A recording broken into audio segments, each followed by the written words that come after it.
That's good. If you can hear us talking, and if you can now see me, that can only mean one thing, man. It's another week of Our Opinion Podcast. You know, the crazy podcast that talks about everything you talk about without your opinion. Yeah, that's us, man. I'm voice 1. Hey, yo, I'm voice 2. And I'm voice 3. That just reminded me of something, bro.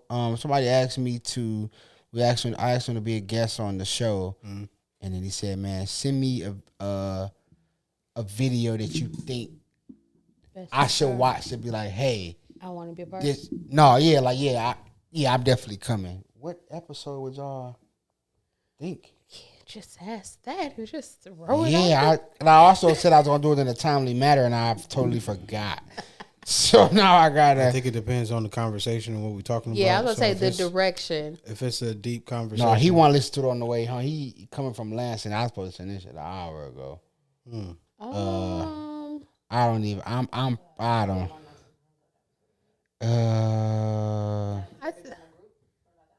No, that's the name of it. Nothing's bigger than we got the name of that. I don't think we have that name, but I think it was like our 3-headed monster. 3-headed monster, yeah. That was like 2 episodes ago. Mm-hmm. All right, let's roll with that. All right, let's roll with that. Yeah, because then he gets an inside. Oh, Love is a Gamble. Yeah, that's a good one. That's the name of it? Yeah, I believe that is the title. Yep. But those two, tell him his driver license. Yeah. Or even the last one. Or the last one, the Mother's Day episode. I thought wrong day, oh messy day. I don't even see Little Bundle. I don't see none of that. The 3-headed monster was only 2 episodes ago. So yeah, I'm on our. I'm gonna just go to as on our. I'm gonna do that as I pivot into this. Shout out and thank you to our sponsors that allow us to be delayed when we supposed to shout them out. Well, we appreciate y'all. Shout out and thank you to I Believe. I Believe is a lifestyle brand for anyone that believes in something greater than themselves. Problem is, you don't get more because you don't think more. You think it's small. I need you to think bigger, man. Up, boy. Shout out and thank you to Autumn Fresh Cleaning Services, LLC. Where cleaning has a feel to it. For all your commercial needs, your after party needs. It's summertime now. Throw the party. They'll clean up. Don't stress yourself, man. Holler at them. Holler at me. Holler at us, man. That leads me into this, too. Mm-hmm. Gotta say it. What's it gotta say it? Well, something needs to be said. You won't say it. You thought about it. Damn it, I'll say it for you. Here it is. Starbucks it's a real language. Okay. When you go to Starbucks. Yeah, you definitely gotta be familiar. I'm gonna say it this way. You need to be knowing what you supposed to say, man. You need to know if you're gonna ask for no foam, extra shot, upside down, extra drizzle, tall, short, not short, tall, venti, grande. Like those things matter, bro. They do have a short too, but niggas don't order that. Red eye, black eye. You need to know. Like you need a crash course. That's crazy when you need to, have a crash course just to order a damn drink. Yeah. So with that being said. I want the drink in between large and small, whatever that is. Give it to me. Grande. Pending I think or something like that. Because venti is what? One before that or something like that? No, venti is the largest. That's the largest one. So the one before. So what's before? Grande. Tall, grande, venti. It's French, I believe. It's venti dumb. is not. But venti is 20. With that being said, pending the event, you're the Starbucks regular. I know French. You can't go and you send someone. Is I need you to write it down. No, vente, yes, but no, that's they're similar, but if you not. send somebody to order something for you, I need you to write it down. Don't embarrass yourself by embarrassing them. And if the nigga come back with a chai and you really wanted something else, it's your fault because you didn't tell the nigga. It is very, especially if you're one of those people that are very particular. Starbucks was my first job out of high school. I was a barista. I'm kind of familiar. I used to steal the cookies. That's probably why I got fired. Who knows? It's a good reason. Probably so. They didn't tell me. They had you on camera. I'm going to assume it was worth it. Don't embarrass yourself. It's a real language. I heard somebody say today you're Starbuckians. I don't know what that means, but if you are a Starbuckian, it's important that you send somebody there with the right information, man. I used to. Now I'm not a Not a drink orderer. I don't care. I'm not a Starbuckian at all. I don't care for any of their drinks. Mm-hmm. I've tried I think I've had a refresher. Is that what they call it? A refresher before. I've tasted someone's. It was okay. It was, to me, it still ain't worth the money. But I did used to get their breakfast sandwich. Don't know the name.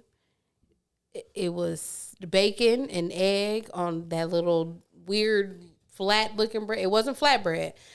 I don't know what it was. It wasn't a brioche bone. It wasn't, I don't know what kind of bread it was on. But it was really good. But it was seasonal. Never knew that. Went back, looked for it y'all don't have, it's not in season. A sandwich is not in season. Now, definitely, that's and a it real was just thing. Bacon, egg. I think the only thing I like is the little egg white things they have. Bites? Like bites or something? Oh, yeah. I know what you're talking about. Never had them, but I know or something like that. Those are probably. Now, I will say spinach or something. Starbucks doesn't sponsor us, so. Starbucks is a acquired taste. It's one of those overrated things that you continue to overrate because. Now I think Starbucks got crack in it because the way people be about Starbucks, it definitely got crack somewhere in there. You're so intrigued, and it's good. It's overrated, but it's definitely a lifestyle. Like Starbucks is like you gotta have a budget. You do. It's a culture. I literally had it's a whole world. One of my coworkers, man. I literally told her, I was like, gas station kind of got like the best coffee. Yeah, for and some reason. She was like, yeah, but when you walk the hall with a cup of coffee from a gas station, I'd be like, he broke. But when you walk with Starbucks, it's like, he got money. That's a real attitude. Yeah. Unfortunately, it's a real thing. No, it was my last $8, but I got my child latte. Yeah, that's crazy. I think it's smart. People go broke just to get Starbucks. Yeah, I would say do not allow. Niggas probably gonna put people are definitely choosing Starbucks over gas. I can make it. I know my car. I can make it home. I'll say this: don't allow Starbucks in their culture. Okay. To stress you. Because people be stressed. Don't keep up with the Joneses. Please don't. If you want a coffee, go where you can afford. Yeah. All right, go where you celebrate it and not appreciate it. Yeah. No, please. Go get your money's worth. And saying that, this month, it's Mental Health Awareness Month. Hey, shout out to that, man. All right. Shout out to that. So again, don't allow Starbucks and they people to stress you out. At least for May. At least for May. June, we'll let it happen. June is a whole nother type of month. It's a whole nother topic. We're not gonna start today. Let's just skip for 2 months. Take no thought for tomorrow. That is what you can hold off. Yeah, please. But in speaking of that, let's bring up the conversation, man. During this month, I believe there are 3 components of life that people pick up on or go through, and I think it's really, really good. To more so, I guess, acknowledge them. Okay. My personal opinion is we all go through these three things. I think it's a problem when you're going through all 3 at the same time. What are the 3 things I'm challenged? What are the 3 things I'm talking about? It's fear, anxiety, and resentment. You think people frequently, you say happens, but it's like when it happens all that. So I've honestly I'm not a person, I don't suffer from anxiety. I had what they deem as the elements of anxiety. I think I experienced it once in life, ever. Okay. And that was the death of someone. It literally sent me to where I could not breathe. I could not see straight. Like, I literally felt like I was about to pass out. And the way that it was deemed, it was like, oh, you had an anxiety attack. I have never experienced that from that day, nor have I experienced it any time after that. If people are like literally constantly in that I hurt for you. Yeah. Because that is not a good feeling whatsoever. So when I hear the word suffer, I think involuntarily deal with, right? So you say you don't suffer from anxiety. I think that we all have a sense of encounterment with anxiety, though. Because I say that because I was one of those people who kind of denounced it, like, nigga, how do niggas go through anxiety? Yeah, and I now go through it and I battled the anxiety by trying to fight the anxiety. I'm literally going through it and I'm just like, this is not going to win over me. Like, nigga, I'm finna, and it be small stuff. But I think and when I say, I think people might confuse though, being like a worry and anxiety. You said a worry and anxiety? Yeah. Like if you're worrying about something versus having anxiety is just a rush. Anxiety. So we'll look. I'm gonna say we can look up. No, we actually got those definitions. I actually have the actual definition of anxiety. Anxiety is fear turned inward and on repeat. It's often driven by control. What is that? Perfectionism. That's try it one more time. Try it one more time. Perfectionism or trauma. It's crazy. So I think in the if I can say it, I think it's just a overwhelming feeling that's just kind of it speeds you up. It's a super adrenaline rush that's unwanted. Yeah. So you kind of just like, how the fuck do I and that's how I was able to decipher the two, because the feeling that I had that specific day, I have never had it before nor after. Yeah. So again, though, I'm just playing off the words. You said suffer. Well, yeah, I mean, because I think it's possible for you not to suffer for something, or not have it at all. Because some people don't have. I don't have anxiety. I think those I'm are almost big, certain you. I think for the most part, those are big moments. But you encounter anxiety. One thing I do believe, and I'm not speaking for everybody. I say majority of people that grew up in the inner city suffers from anxiety. Yeah. They don't know how to pinpoint it, but simply growing up in the city, there is a sense of anxiety that you suffer with. And I know from you look at it as a mechanism or a method or even being perfectionist in a sense, but even like the thought of going to a restaurant as a man, me and B always talk about this, my back being towards the door. Mm-hmm. That's a sign of anxiety. Yeah.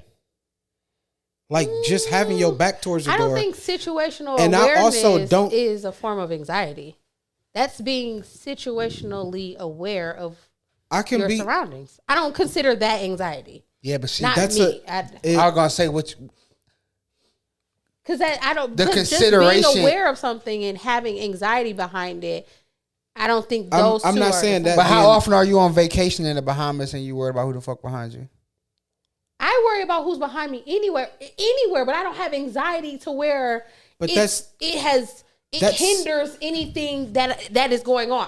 Some people literally have it to the point where they can't function, they can't do things. So that's an extreme in a sense. No, I don't think that's anxiety to be situationally aware. My point of asking that question was that I do think that God damn. Situational. You cannot say that. I'm killing you right now. Good God. Being aware of your surroundings. Based off where you are. Situational awareness is a real thing. Because I'm not in the Bahamas, bro, worrying about I'm attentive. Like, oh, okay, there's 4 niggas over there, they chilling. Now if I go get on the jet skis, but I'm not like, oh, these niggas might rob me. I'm not. That's a real thing, though. But that's what I said. I separate them. I don't consider you don't want your back to the door. I don't think that is because unless you do have a form of anxiety. I'm saying I don't care in what restaurant. It is though. I'm not saying in the city restaurants. That's not anxiety. It is. It is. That's not. That's literally not even in the definition. That's a form of anxiety. It is. What? Okay, so that's a trauma. How is it? It says that trauma. But unless something happens, nothing has ever happened to me when my back was turned to where now I feel like I ain't really speaking to you though. No, I'm just talking about the right. But that's I'm why talking about the I don't general. associate. When he said you not wanting your back to the door is a form of anxiety. I don't feel like that is a form of anxiety unless you had a situation happen to you. And from that trauma, now you don't want your back to the door. So do you believe that trauma can be passed down? Trauma can be passed down? Can trauma be passed down? Short answer, yes or no. Not the details of the answer. I'm going to say yes. I say no. Your parents passed down trauma. Yes or no? I'll say no. Because watch this. How many niggas have never gotten on a plane because they be like, planes be crashing? Nigga, you've never gotten on a plane. You've never been on a cruise. I don't think that would be passed down, though. Because his parents might. No, because if their parents go on a plane, but they don't want to, it's not passed down. So whether it's passed down from parent to kid, it can be passed down, nigga, from birth. No, if it's passed down, that means what is the generational curse? That means. What is the generational curse? I wholeheartedly. Okay, I'm going to ask this. Is generational curses trauma? I don't really. You don't believe in generational curses? Okay. I don't. We literally just had this conversation at church. And it was. No, but I'm. Yeah. But see, I don't. There's a difference between. I don't have that in that notion because I speak like when she mentioned, she said slavery and stuff, and people feel a way of Caucasians. Mm-hmm. Growing up, I grew up with Caucasians. I wasn't raised to see color. So let me ask you a particular question. Are you the kind of person that if it doesn't affect you, it doesn't exist? No, I don't believe that. It sounds like that though. No, because it sounds like the definition. If it doesn't, what he also said was by something because you. It's often driven by control. You can be empathetic with people that just because it didn't. I can only empathize with you so much because I never experienced it. That doesn't mean I take away from your experience or I believe that. You over exaggerating. He a thief. He a thief, but he's never. But if he's never stolen from me. However, he's a thief. He's never stolen from me. Okay. It could be true, and I'm willing to hear it. I don't label him as a thief because it never happened to me. It can still be truth. It can. With you, it sounds as if though. No, if it never happened to me. If it didn't affect you and happened to you, my feeling behind it is going to be different. But that's like saying you don't like somebody, so because you don't like them, I'm not supposed to like them because of our relationship. No, if they never did anything to me, how dare I not give them grace on how they.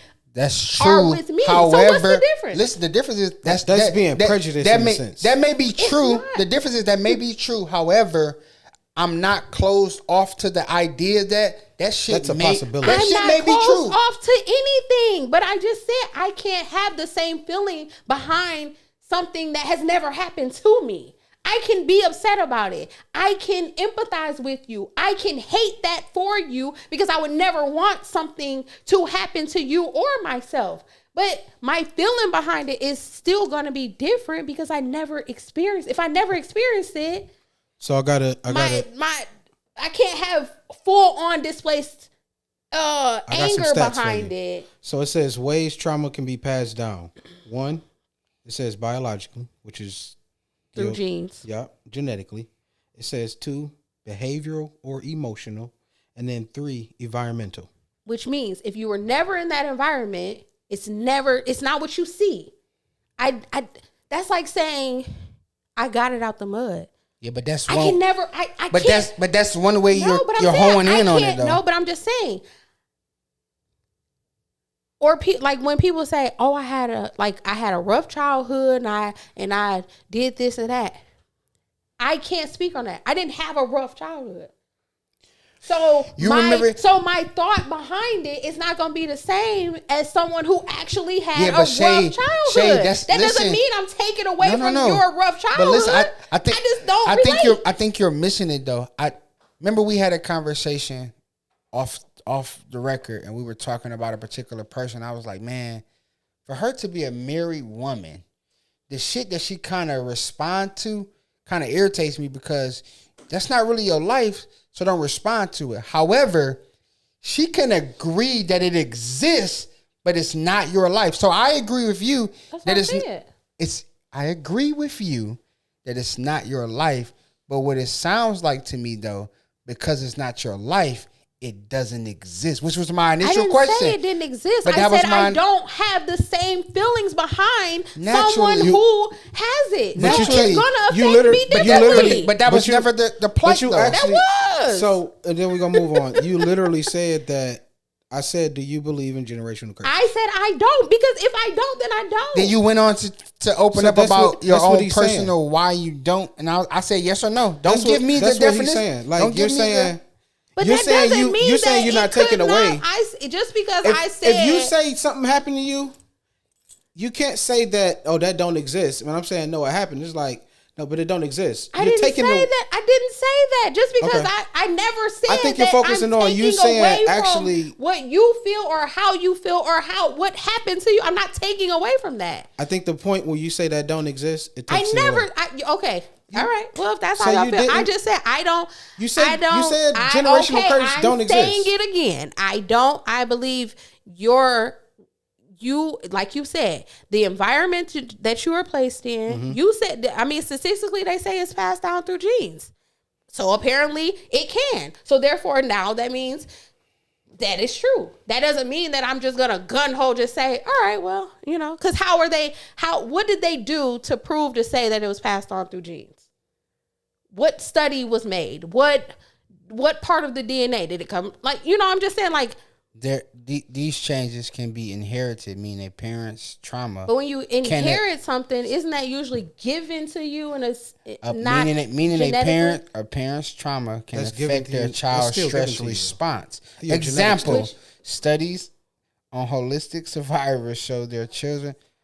Holocaust survivors show their children often have higher levels of what is that called? Which part are you reading?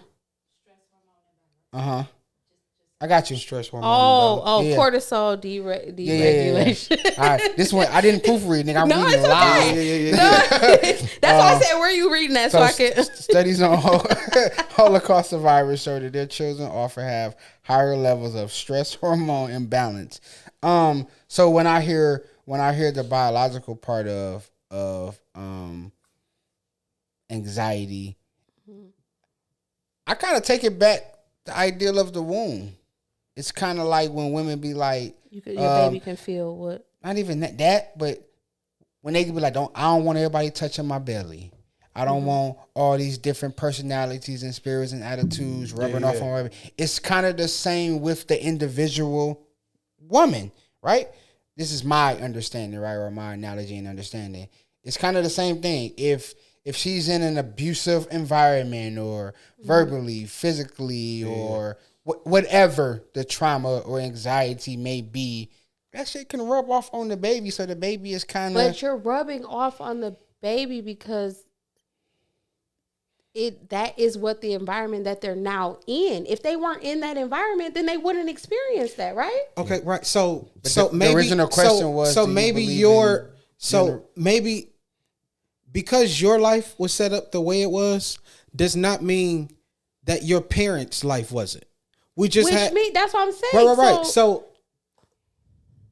I understand what you're saying in the sense of this never happened to me, so I necessarily can't speak on it.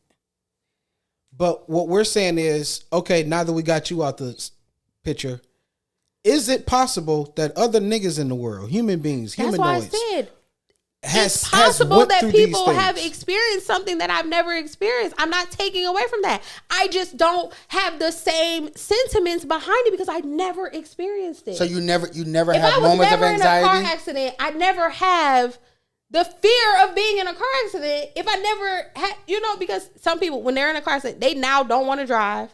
I have been in a car accident. So but you've never driven past a car accident and was like, oh my God. Like you felt that? I just said I can empathize with you because of the situation, but I still don't have the same sentiments behind it when it comes to true feeling because I was not in it. Well, naturally, but I personally have a fear of a plane crash and I've never been in one. Every plane that I get on. See, I don't look at it like that. I love flying. I love being in the air. I be at peace. I feel like it's more trauma or it's more dangerous to be driving in my car than it is for me to fly in the air. Even with the airplanes, you could be cautious. I don't have anxiety behind it. I don't have a fear. I didn't develop this fear of not wanting to do it again because other people experienced it. Yeah. All these planes I still want to go on a vacation. That might involve a plane. I don't let it stop me. However, the thought does come.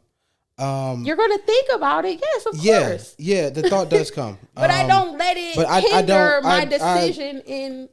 So the other thing was, it says that a study shows that 75% of people with anxiety experiences symptoms before the age of 22. It also says anxiety disorder affects over 40 million adults. That's 19.1% of U.S. population every year. And I think not only with your past, also current times, you can get really just not knowing the future, which now that anxiety really crosses over into fear.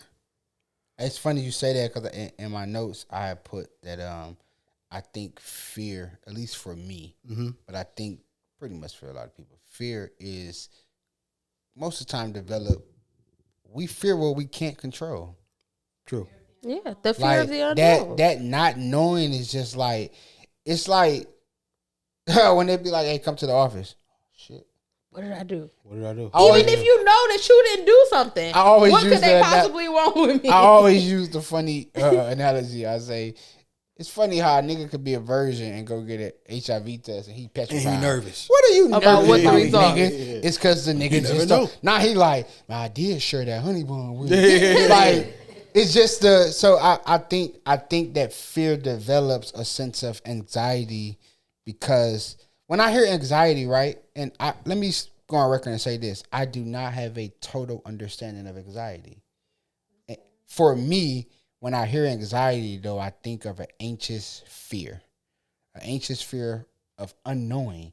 Like I have this rush and this adrenaline because I'm fearful. I think they coexist and they coincide with each other. I think anxiety is the seed and fear is like that blooms from it. It's like the story you make around it. And that's like, how I look this at is it. what it is. Like, again, the airplane thing. Like, that is the thing. And then you become fearful by that simple seed to where it's like, okay, you're in the play coming soon. Yeah. Right?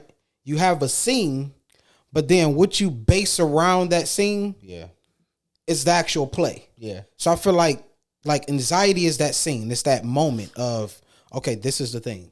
Now my mind gets to racing around this thing of the possibilities of the outcome. So how would you answer this then? Or respond to this? I think that anxiety is conquerable and fear is just strictly. I think fear is more. Because I think fear can stop you from even. Because if I'm anxious about something because I'm fearful, the reality is I got to do the scene to figure out how the shit go. However, I could be so fearful that I never do the scene, so I never know what.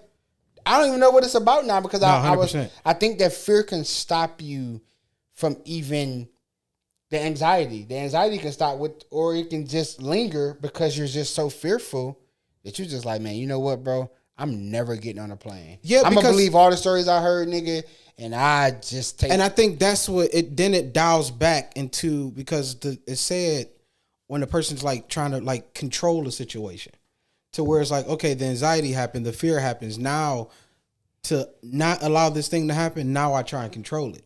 And I witnessed that firsthand. Last year, my son had the opportunity of, he's doing it now. It's on the smaller scale. However, his school did it was like a college tour, but it was of like local colleges. His coach is kind of like really tied in with a few colleges around the area, and he was taking the basketball team to these colleges. One day, cool. Go ahead, man. You come. It's gonna be a school day. It's a field trip at this point, and then it graduated to, hey, we have something where we're gonna take the boys. It's all overnight, and we're gonna do a weekend thing to give them like this college experience of how it looks as a college student, going to school, going to class, going to work out in the morning, having 2-a-days and stuff like that. Like, you gotta go to they're going to practice, get fully entrenched in it, and we're going to do it for the weekend. Yeah. The fear and anxiety that took over, like, nigga, I'm working. Yeah. And I had to call one of my friends or whatever. His son, we was literally just talking about it. His son had went to Florida. And I was just telling him, like, man, nigga, I don't know how you did that, bro. Yeah. Now, like, would you I just kind of let him go. That notion came because of past experience? Yes. So if you never experienced that, you would have had a different viewpoint. Just not even on the basics. So basic, I think even if I hadn't experienced, I think you wouldn't my have mama's anxiety behind it, but you would still have a fear of letting your child be in the hands of someone else and you not being present. But so I think this your is where anxiety part of it where came I feel like it's passed down. Traumas is passed down. Even if I hadn't got molested at a young age, my mama was still like, nah. Yeah. So it's passed down. Your mom said no because of what happened to her. Yeah. My mama was molested, and then now it happens to me, and then now it's like, so even if it would have skipped, it was still like, even if it hadn't happened to me, my mama was still on it. We just talking to her. She was like, no, y'all can't go over there, but y'all can come over here. But see, that's why that's still passed down. But see, that's passed down because of an experience, not through genetics. That's what I meant. Still said trauma is passed down. But whether it's word of mouth or a nut, it's passed. When you were asked about a generational curse, and then said that it was through genetics, and I said I don't believe through genetics. And like I said, if something happened to your parents, they're now going to be more aware when it comes down to you. And because if they still have a fear or anxiety, it's from your environment. I don't, but I guess the point I was stressing is that I don't believe that that's the limitation of those things, though. The experience. I can have fear and anxiety, and I ain't experienced none of that shit. And I just have it because I'm a parent who's never let my kid go somewhere. Yeah. I can be scared to get on a plane simply because I ain't heard no stories. Nigga, I ain't never done it. So I don't think that the limit. I'm also not in control of this. Yeah, I just, exactly. I don't, I guess that's what I was arguing, that there's no limitation. Or there's no max either, but there's definitely no limitation on where it stemmed from, because it also says that fear is a natural response. Yeah, but it can become toxic when it paralyzes purpose. True, right? And we got all types of fears: fear of failure, fear of success, fear of rejection, fear of the unknown. You see what happens when you proofread? The shit comes out a little more fluid. You just said words that you just that you know. Not that a nigga can't read. A nigga didn't read it first. I was fearful of reading it without reading it. So when I read it, it didn't sound like I had read it prior to. You get what I'm saying? That's all I'm saying. According to Psychology Today, 85% of what we fear never actually happens. Yeah. And that's the anxiety of not facing your fears. Every time, I also think there's a such thing of a this is my own take, of a healthy fear. 100%. Because I also believe that notion. That word is reverence. Fear gives you wings, nigga. I'm so scared that if you hit me, bro, which I don't want to fight. This ain't me, by the way. But because I don't want to fight, nigga, I'm liable to kill you. Yeah. And that's an extreme. But as a boxer, I'm always fearful. I don't know what this guy went through prior to this fight. I don't know what he's going through. Yeah. I don't know what he been working on in the gym. I'm fearful that I could lose. Right. However, there's a sense of healthy anxiety. I am not going to allow that to happen, sir. Yeah. Because I'm so anxious about winning and proving you wrong, nigga. Yeah, you gonna have to fight me to find out. Yeah. So I think there is a fair balance of fear and anxiety that needs to exist for the negative to exist, if that makes sense to you.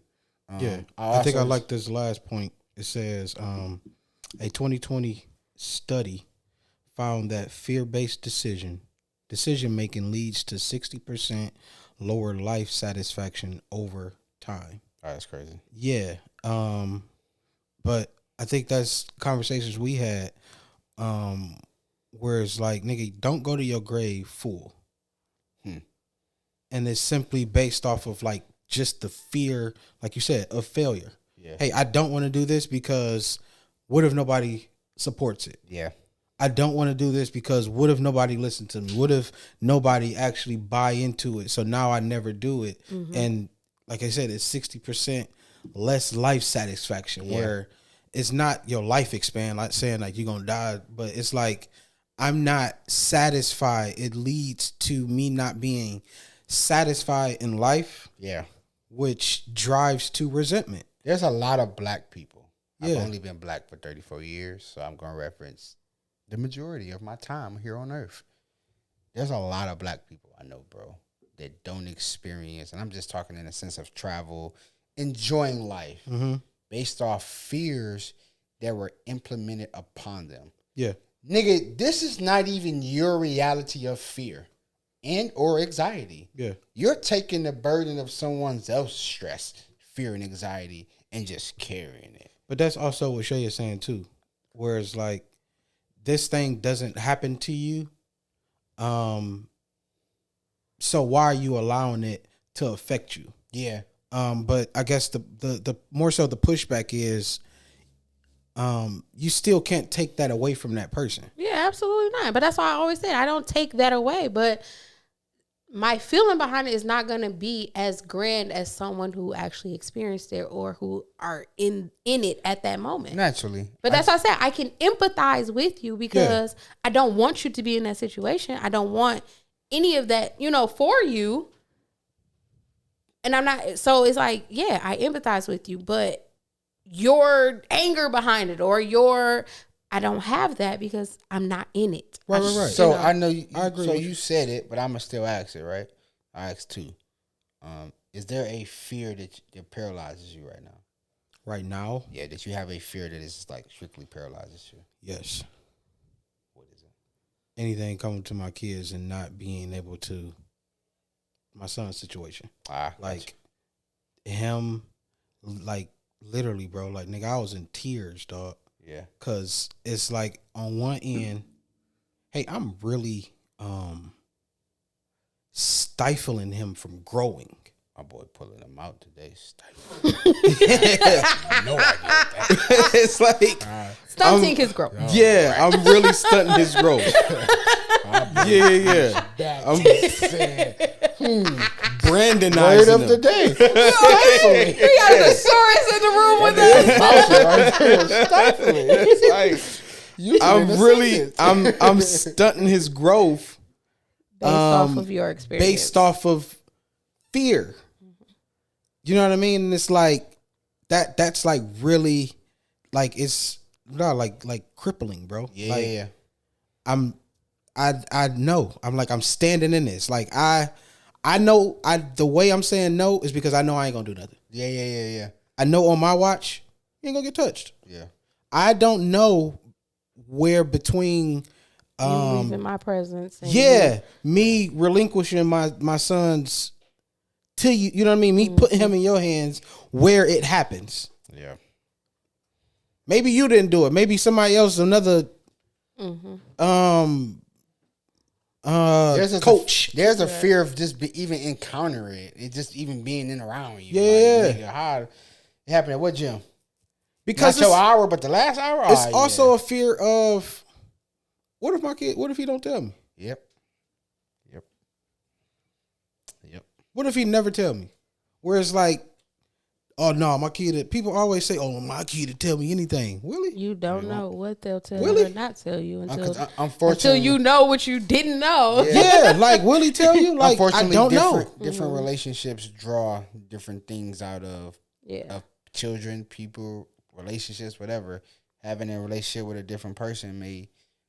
I told you because our relationship is different. There's a sense of more comfort or laxation here. I can be a little more lax, or you really just don't care. Or so also, as a person who might have experienced something, you might not have said something based off of what you're saving your parent from. It's like, I know what you're capable of. Yeah. I don't want you to go there. So I'm going to hold this tab in because I know if I release this, I'm losing you. All hell is about to break loose and I'm either going to live, it's like, and I'm going to lose you to either jail or end up being killed because of, and a loss is a loss. Yeah. And it's like, it's not because I can't talk to you because I can talk to you about anything. Yeah. But it's just like, some things just like, I'm fearful of your response. Yeah. It's like, because I know you. And the response that you may, dish out, it's like, I already know. Like, there's certain things that happen, even me as an adult. I won't tell my dad. Yeah. And it's nothing that is just so that's that scary. I have, like, I'm carrying, that hurts. Like, carrying this around. Yeah. It's just, I know where it can go because I know the love that my father has for me. Yeah. So it's like, I know the level that he can get to. There's a sense of I never want him to go there. There's a sense of protection in relinquishing information. Yeah. Before I ask you, is there a fear that's crippling you? Research indicates that between 60% and 80% of children and youth delay disclosure of sexual abuse until adulthood. If they disclose at all. Yeah. That's 100% scary, bro. Yeah.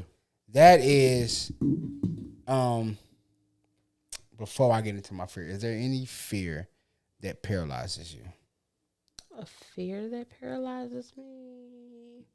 I think I had already experienced it. Yeah, I think I've already experienced. So. My biggest fear had always been to be put to sleep, and I've been put to sleep. And it wasn't because I heard horror stories or anything. It's just the fact of. But I think a part of it is because I've heard horror stories behind it.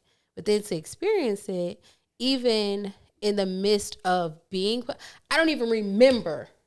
I remember up into a certain part, and then it was like from there on out, anything that happened, someone else had to tell me, and it was like I had a full breakdown. I don't even remember that. But so you had a fairly decent experience being put to sleep, then, right? Based off what your knowledge, right? You ain't had no. From what I remember, it wasn't what I thought it was.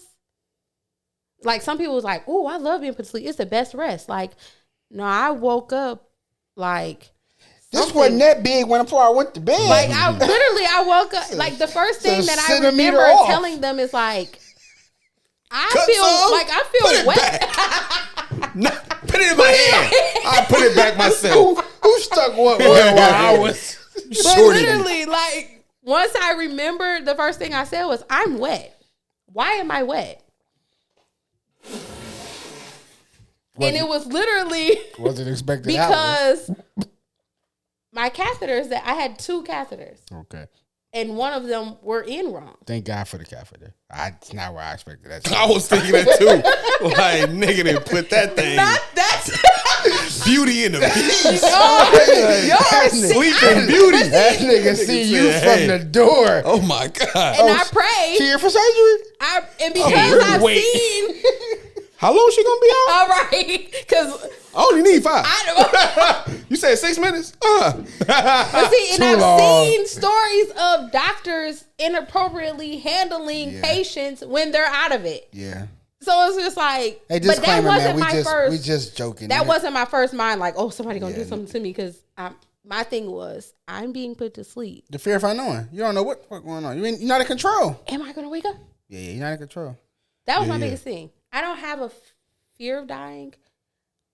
It's the way. Oh no, nigga, I do. I honestly, I had in the age that I am now, I don't have a fear of dying. It's my thing is the way that I'm gonna go. Hey, like, Lord, you know when they be saying take me now, I don't really mean I didn't say I was ready to die. I'm straight. But I'm a little bit more secure. In fact, Lord, if I did die. Catch me while I'm sleeping. Because I feel like I don't want to hurt. I don't want to be in pain. I don't want to suffer. Yeah. Because I like being sick and suffering to breathe and stuff. It's like if I die from like asthma attack or something, like that is traumatic. Now you see why I associated that word suffering with just enduring something that you're kind of out of control of. What about you? What about you? Got something that's crippling you? Yeah, man. One of the fears for me that kind of paralyzes me is relationship with my children. The biggest fear is that they don't choose me to communicate with. I literally pray though all the time that, hey Lord, if I'm not the vessel that's to be used for the ear, that they talk to someone, whether it's their classmate, their mama, somebody know. However, be the right person. It's not even just that, because I feel like it has to be the right person, because they can tell can tell something to the wrong person. And it taints them. Not I understand that, but I don't think that way in the sense of. And sometimes you'll talk to, this is just my thinking, you'll talk to the wrong person, they get to talking about it and telling everybody, nigga, it's going to get to the right person eventually. Now I know what's going on. I need you to talk. Yeah. I need you to trust somebody enough to talk about that thing. Well, no, what I meant by that I meant by they tell them I understand take advantage of them. Not that they go tell the business. I understand that, but that's not my fear as opposed to not saying shit at all. Yeah. That a bigger fear of mine is not saying anything, and because of that, I try to control or tailor my relationship with my children. That I want you to feel comfortable enough to, even if you know this nigga finna. I called you the other day, bro. I said, hey man, nobody's dead, nobody's dying. Yeah. You're going to be upset though. But I'm finna tell you. Yeah. I'd rather have that relationship. The unfortunate part is I know that that's not a totally real thing. Because again, different people there's things that I've seen you interact with my kids and I'd be like, you never act like that with me. But I also understand that ain't my daddy. Yeah. So I understand it. So just so that's why I also said that to you before too, like nigga, I don't know if you remember now, but in the sense I was like, nigga, I just love that my kids love what I love and they trust you enough. Yeah. We talked about that. I trust you enough to be like, when your baby came over and took her shoes off. Yeah, like my daughter walked in and immediately got comfortable. But you know what that's called? Come on, right away. You know what that's called? Something you hate. What? Creating a safe space. But yes, that's what that is. If you but not even that though. It is. That's literally a safe space. She just took my word. No, it's a safe space to be themselves and to be open and honest about whatever it may be. That's what creating a safe space is. Yeah, and that's what but you hate the word, but that's literally what it is. It's a trauma for me. You create. I get anxiety when I hear this shit. Environment. No, I'm joking. I'm joking. But yeah, no, absolutely, 100% correct. But that means the world to me though, that my kids are able to say, I don't know, because they know you their cousin, but they don't know you. I don't know who this nigga is, but my daddy rock with him. So when I walk in, I started to take her shoes off, nigga, and went right away. And just went and got to like holding up traffic behind her. Yeah, like wait, I'm trying to get this. Like, hey y'all, like it's cold outside. Like, baby, take your shoes on. That nigga like, nigga, she all right. Okay. It's also my big cousin. Okay. It's your house, nigga, whatever you say. That baby comfortable. Yeah, leave her alone. Yeah, okay. Cool. But that mean that should make that mean the world to me, bro, because nigga, my kids are my so even stuff like that. Nigga, my kids are everything, bro. It's like People know when it comes to your kid, give your baby the baby D. 100%, that baby gonna be safe. That baby gonna have some fun, and that baby gonna eat. Okay, he gonna take 3 things. That baby gonna get some ice cream. He gonna get some snacks. He gonna be safe. There is also a part of me that's saying, "Hey, like I understand. Don't trust me. Yeah, ask that me much. Questions. Yeah, ask me questions. Not saying I'm doing something. I just don't want you. I don't want you to be too comfortable to get that comfortable with anybody, feel like, even with baby D, or feel like somebody else is a baby. Like, don't get that comfortable with nobody. Guess where my kids going Saturday? And without nigga. No, we talked about it already. They going. It's just funny. They going to that nigga house. Bro, people come from out of town. Our family come from out of town, and they got their kids. I'm the house they stop at first. Hey, hey, he good. He gonna come over. Yeah, you already know. But I think that also just go with relationship, man. Like, talk about my kids, they want to cry, bro. I love my fucking kids, man. Dog. But it just go like, I think I always say that, bro. Like to people, like, thank you for loving what I love. Yeah. My kids, because you don't have to. Like, I do not take that for granted. I probably said that to y'all before. Like, nigga, thanks for loving what I love. To being intentional about, because I'm the type of parent, I'm not going in the basement to check on them. Wholeheartedly, I'm sitting here like, I'm trying not to go down in this basement and check on them for the 5th time. I'm going to do it, but I'm going to do it 5 times, but on the 6th time, I'm like, okay, bro, you just went down there 5 times. Then I fake, you called me? Yeah. What y'all down here doing? I'm not even talking to myself in my head. I'm going. In my mind, I look at it as, oh, God is telling me 6 times. On the 6th day. On the 7th time I went down there. It's time to go. Get your coat on. Yeah. You're preventing something. It's like you're blocking whatever. Yeah, you blocking. I also have a fear. It's like the moment I don't move, something happens, and it's like I also have a fear of resentment. 7 times, nigga. Created. I told you.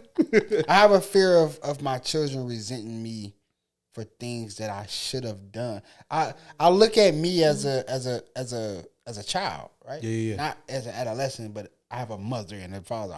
I'm their child. Yeah. Things that I kind of was like, damn, man, I wish y'all would have just did this. And it makes me kind of resent you because you did not do that. So I kind of have that mindset and respect for my children. And whether I know it or not, like the accuracy of it, but I'll be like, I'm going to do this because if I don't, I feel like they're going to feel away, if that makes sense to you. No, I feel you. Which makes me pose the question, is resentment, keyword is solely, only, strictly. Is it solely based upon, I wrote a raw thought. Is it based off extended time that then has expired, or is it based off actions alone? If I need to clarify. Yeah, it'll say. So I feel like I know what you're saying. In some cases, people say, I think about relationships when I hear this, right? Meaning like boyfriend, girlfriend, whatever. I resent you because I gave you grace. I extended grace. That shit has run out. Time is up. I resent you not because you done wasted my time that I gave you. Okay. And for some people, it's I resent you because I gave you a time that didn't expire, but within that window, the actions you did to me, nigga, makes me resent you. Now the definition is unreleased offense, often rooted in unresolved pain or unmet expectations. It blocks growth, love, and healing. My answer is usually going to be both. For me, resentment is based upon, for me, even in understanding the definition, for me, it's actions. Yeah. Because it may take you longer.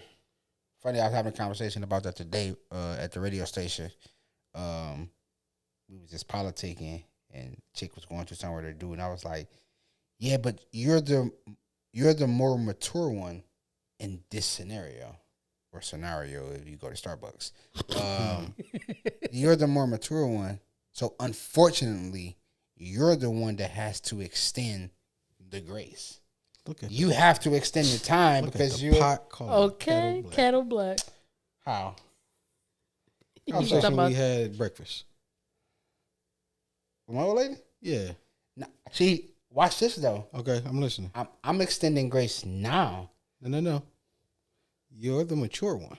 All right, which is you have to be the one. Who's it? To set the tone. Which is what I'm doing, but it's the actions that's placed upon me that make me say, well, fuck this shit. Because what you're doing to me, or how you're responding, or the lack thereof. Got you. Which is why I say, which is why I say the actions. Yeah. Because I'm still ready right now. Like, call me now, nigga. Yeah. I got you. We gotta wrap this shit up. Yeah. I feel like it's for what me, you're doing to me. resentment comes in from the actions of the lack of respect and things that you have for me in our situation, whatever it is. I think that's where it's like, that's where that resentment starts to come in because, like you said, I gave you grace, you took advantage, you constantly take advantage.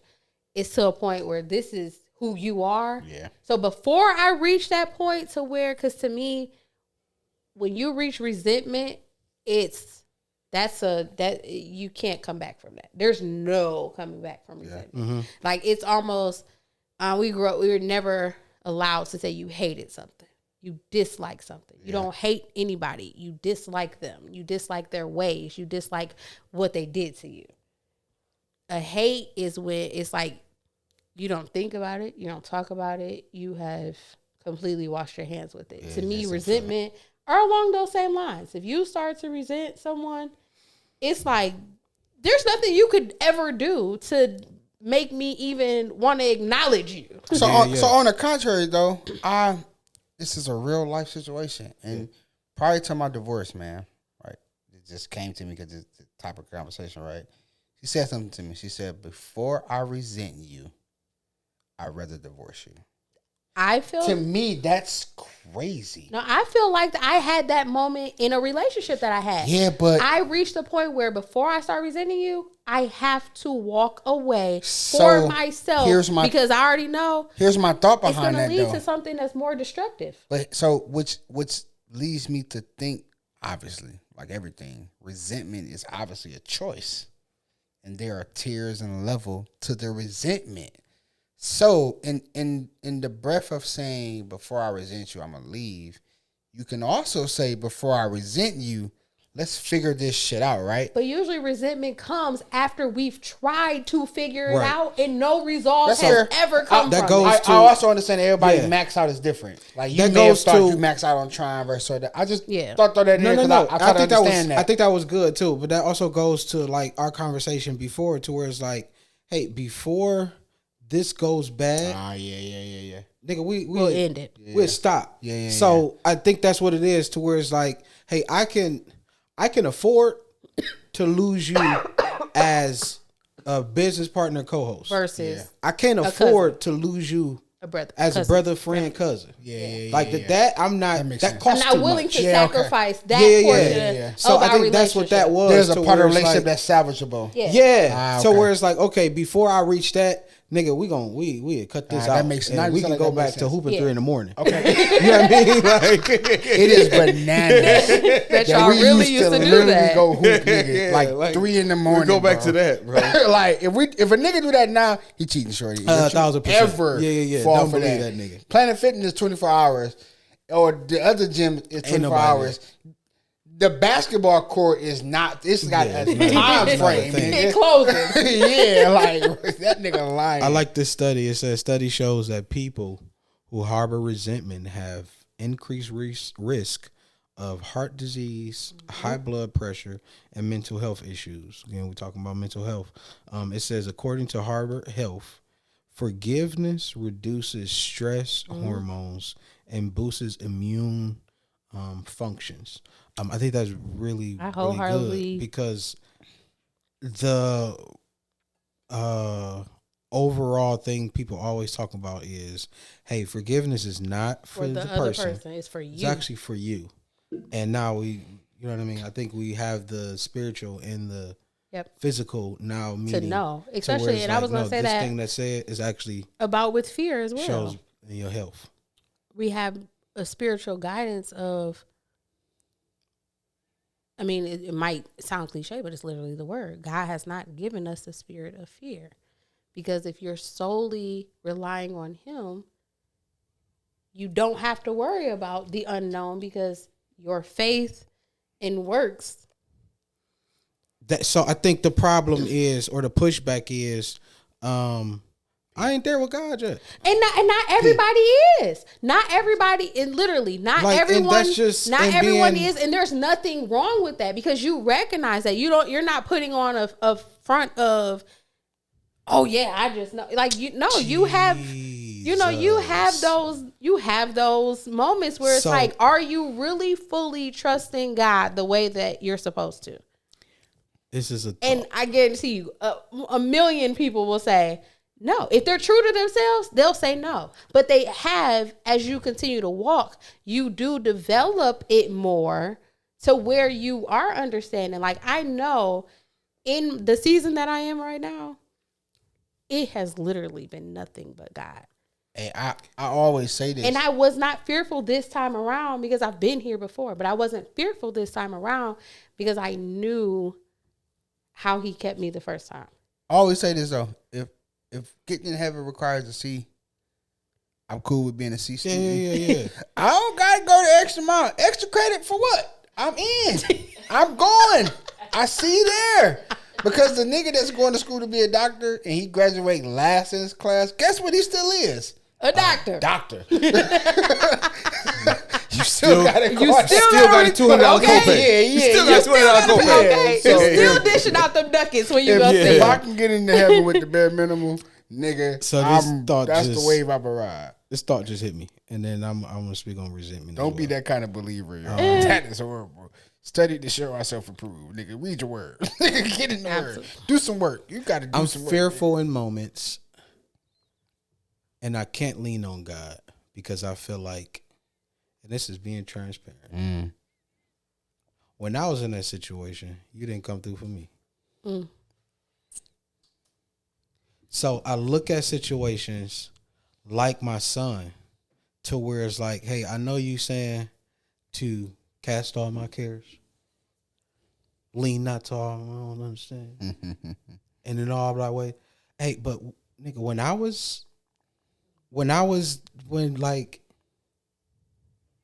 that's your gripe with God.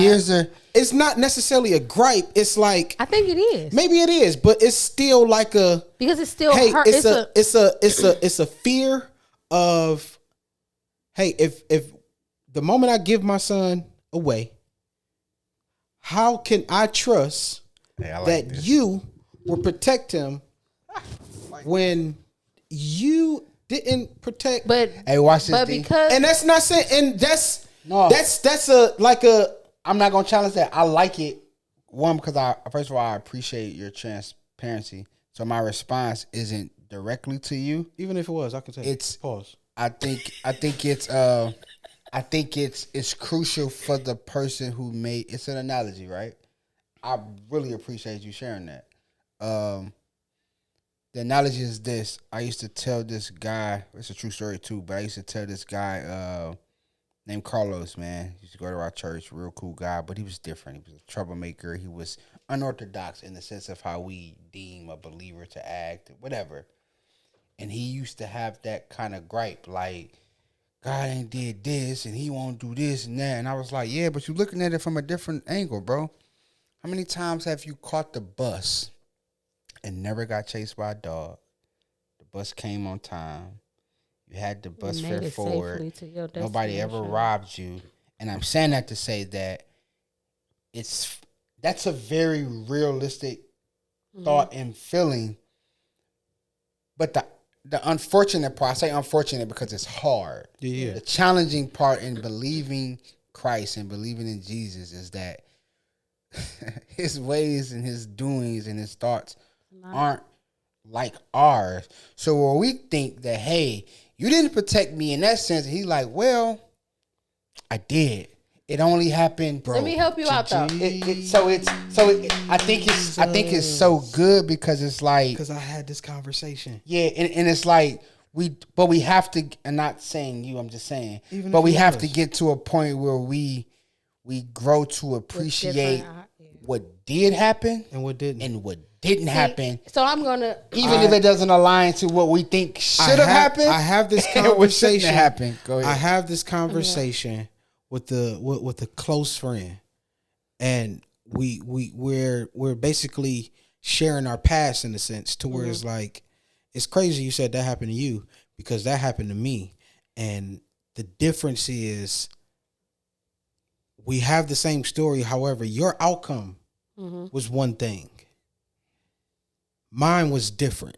So where this happened to you and it more so shifted you to where now I grew up with a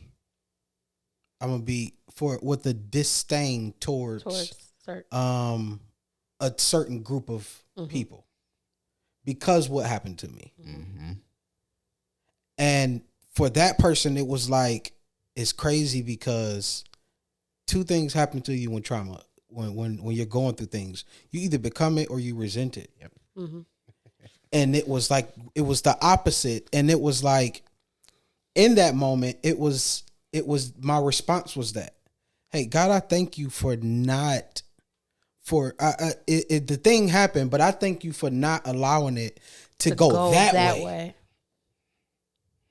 Like you spared me from that. Yeah. The thing happened. However, I thank you for sparing me from taking that route. Which is why I hate when people, and I'm gonna let you parlay with your which is why I hate when people don't give context to the statement. It could have been worse. First of all, nigga, we know that. But be transparent why you're saying that, because that's important. That you share a story of a similarity or of an example of someone else, and then you say it could have been worse. Because the reality of it is, my worst maxes out at a different capacity than yours. Right. Nigga, this is the worst that's ever happened to me. Yeah. So what do you mean? The worst happened. Yeah, like what are you talking about? I don't have a leg. I like my leg. Yeah, like nigga. But it's like you could have lost both your legs and both your arms. So another so now side. you get the torso. Damn, man. Stop talking to me, cuz. I thank you, Laura, for my employment. I'm a transporter. I transport sick people, dead people, amputees, whatever. Short story before I let you go. Guy got his. Said he's from. Yeah, dead people. They do. Yep, deceased, alive, well, too, not bad. Yeah, all of that. Got a guy from New York. He said he only been here for like a week or two. Nigga on a high low, got his leg crushed. Had to get amputated. He said that, whether it's true, and I believe the nigga. He said that the pillar fell down. He scooted over to the left, and it hit another high low. Oh, crushed it. Mm-hmm. But his legs was not salvageable. They had to cut it off from here down. And he said, within that encounter, God asked him, "You want me to take your life or your leg?" And he said that my response was, "Well, take my leg, because I'm not ready."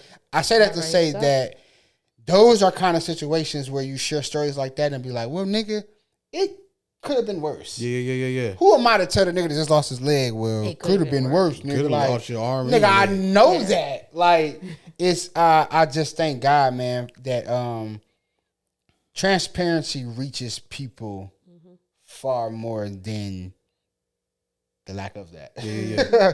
You know what I'm saying? So, I'll let you respond to he said it, but I was just saying, I had that same sentiment with my situation. Until I looked at it of what God was saving me from. Oh, the nigga finna cry. I'm not. Because it was like, it literally could lead to, you got to decide. Your life or someone else's. Yeah. So it's like, I had to look at it in the what you spared me from. Mm-hmm.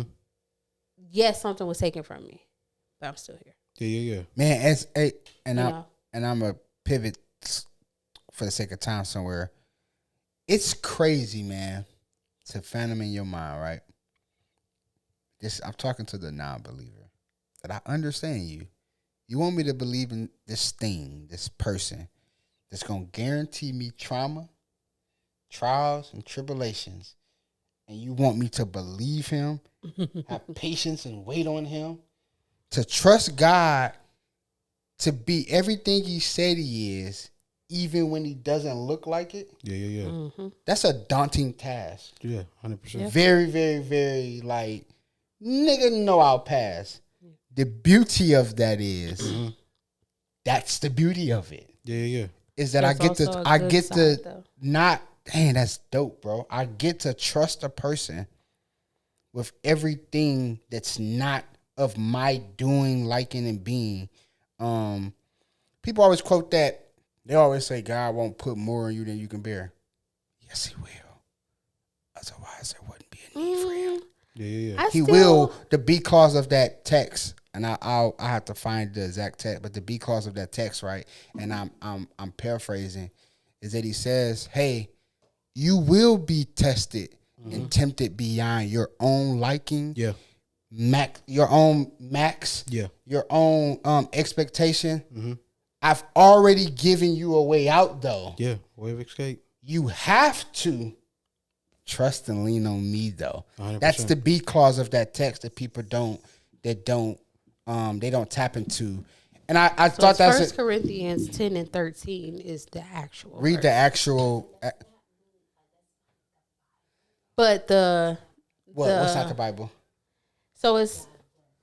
Yeah, that's what I'm saying. I'm saying that people say that. It's not people that say that he won't. But that's give not us, the. But it's, he never says that I won't put more on you than you can. He actually says that when you be tested and tempted beyond more than what you think is too much. Yeah, what you. I already have a way out for you. You gotta, and I'm putting it in context. You gotta rock with me though to get there. People say God won't put more on you than you can bear. Nigga, that's not what he say. That's not. It's kind of like when they be like, well, so he said, the men don't work, you won't eat. That's not what that say. It said if you don't work, nigga, how should you expect to feed your people? Cleanliness is next to godliness. Yeah, like, nigga, stop doing that, man. I just thought that was important to say, and I had you read it. I thought that was important to say that not knowing the ways of God is not, unfortunately, a reason to not believe in him. Yeah. Because your job, I know this is cliche, right? I'm sorry. Cliches ain't scripture. Yeah. I know this is cliche, right? And I don't know how this went this way, but I'm thankful for it. Your job tells you, if in text, your job description is subject to change with or without notice. Guess what your ass do? If you're still apply. If you're in the at will. Yeah, you still apply.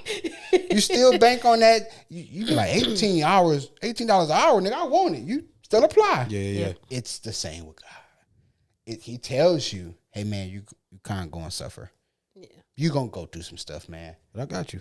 But I'm a union, and I don't care what happens. I'll always fight for you. Your job is secure, brother. Yeah. You protected. I got you. I thank you, Lord. That's just my dopeness of the day.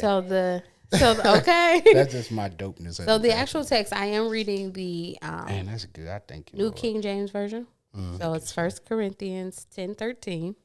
It says, "No temptation has overtaken you, except such as is common to man, but God is faithful, who will not allow you to be tempted beyond what you are able, but with the temptation will also make the way of escape that you may be able to bear it." Do me a favor for the people that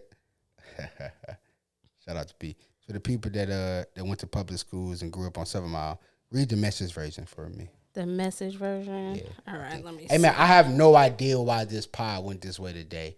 If you don't know, we are believers. Absolutely. And I'm actually excited and thankful. I said something today for the sake of waiting on Shay. I said something today in our play. We got kind of like a group chat. And I said it, but I meant it, and I think it applies to every day.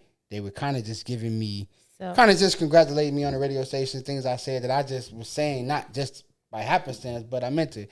And I said, I'm grateful to God for people, opportunity, and grace. And I think that is a kind of how I feel in this moment right now. I'm grateful for God's timing, the people, the connections, you guys, and then just the grace to be able to be transparent. Yeah. Nigga, I am unworthy. 1,000%. I lie a lot. I have fleshly things that I struggle with that I do not want to let go. That mean he jack off, y'all. For sure. It's the opposite of Beyonce. It's for the people that came late. Yeah, it's for the people that came late. I'm quick to anger sometimes. I can be unforgiving sometimes. Man, I'm just saying that I'm grateful, bro. God is good and sufficient. He's amazing. So the Message version says, no test or temptation that comes your way is beyond the course of what others have had to face. All you need to remember is that God will never let you down. He'll never let you be pushed past your limit. He'll always be there to help you come through it. I asked to read that version because I ain't lying. I told you that it said, hey, nigga, it ain't that I put more on you that you... It wouldn't be a need for Christ, bro, if we didn't go through stuff that was too much for us. Why do I need my mama? Nigga, I don't need her if I can deal with it myself. Why do niggas say I'm gonna call my mama? Nigga, it's too much for me. I'm finna call my bird, nigga. I'm calling my mama, nigga. I might get to a point where I'm like, hey, that's the beauty part is I get to a point where I say I ain't calling my mama. Nigga, I'm always call God.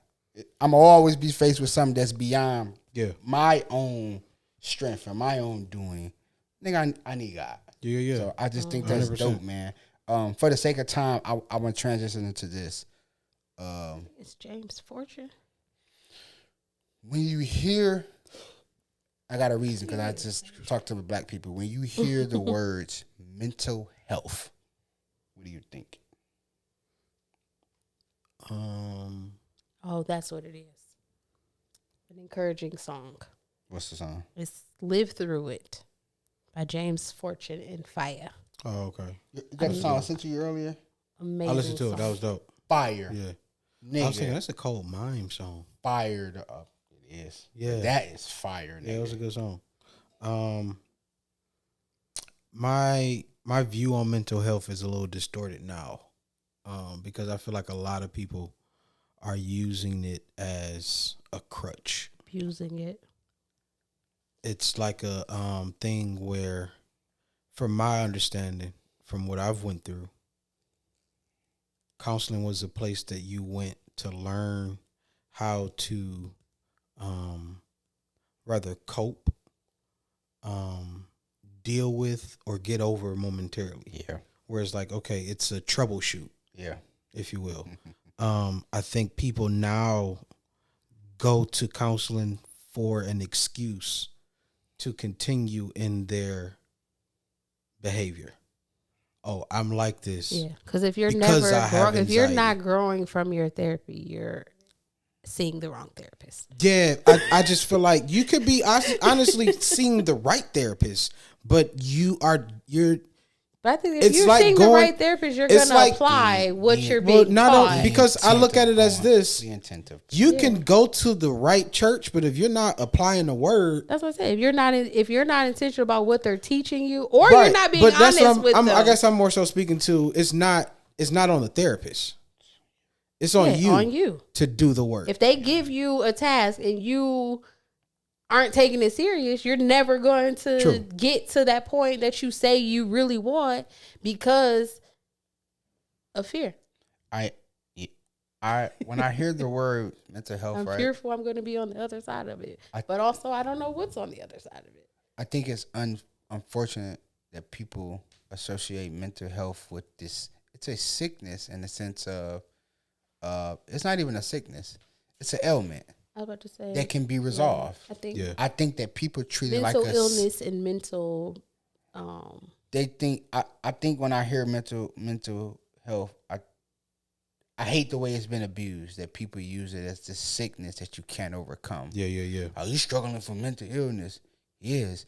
That's why mental health is a daily routine. It's kind of like your physical health. nigga, are you dieting or is this your lifestyle? Because if you're dieting, you're almost probably going to cap out at a certain time. If it's a lifestyle, you're going to do it for the duration of life. Yeah. And I think that mental health is a thing. I called off work today, right? I know for sure that when I go back to work, I'm going to be suspended. You know, they do. However, I wholeheartedly, man, I did it. I did it because I was going to the radio station. I knew I would be late. But I could have been late and went. I needed a mental health day. I needed a day to just take care of voice one. And that's the difference if I'm between not, an illness and just the health of so when I understand it now to be mental health is just a gym. It just means you need to go to the gym. You got to work on your mental and your mind, the way you think, the way you respond, the way you react, those kind of things. So, God, thank you, man. Shout out to the month of May, which is Mental Health Awareness Month. What about you, Shay? What is your view? My view of mental when you hear mental health. When I hear, like you said, I think for one, people, they do mix up mental health and mental illness. But I do also feel like there are people who take the mental health side of things and abuse it, and they use it as a crutch, or they, and it's like a self-diagnosis of everyone wants to have something, so that could be the excuse for why they are the way they are. And it's like, why would you want to take on something that you don't really have? It's like you could be off and you're off only because of something. Like, it's not, I do believe that there now are, like we read today, there's more studies being done and there's more avenues that people can do to work on. Because your mental health is the same as your physical health. Yeah. It's just your focus on thoughts and actions versus building your body. I do, however, believe... Because what you put in your body, it matters. Yeah. And that's physically, that's spiritually, that's mentally, that's emotionally. Like, you have to be aware. I also believe mental health is blown out of proportion. Niggas just be throwing that on anybody. I'll be like, nah, bro, he just having a fucked up day. Not a bad day. He having a fucked up day. That nigga that nigga, like, he really kind of like everything is going wrong. All at once. He really kind of okay to be acting like that, bro. Like, he not suffering from it. Yeah, like, nigga, I would feel that way too, nigga. So, you want to close it out, or you want? Nah, go ahead. All right. So, we'll close on this. Mental health is something we all have. Mental illness is something some of us experience. One needs attention, the other needs care, but both deserve compassion. Hey, I'm voice 1. Hey, yo, I am voice 2. And I'm voice 3. Take care of yourself. Mental.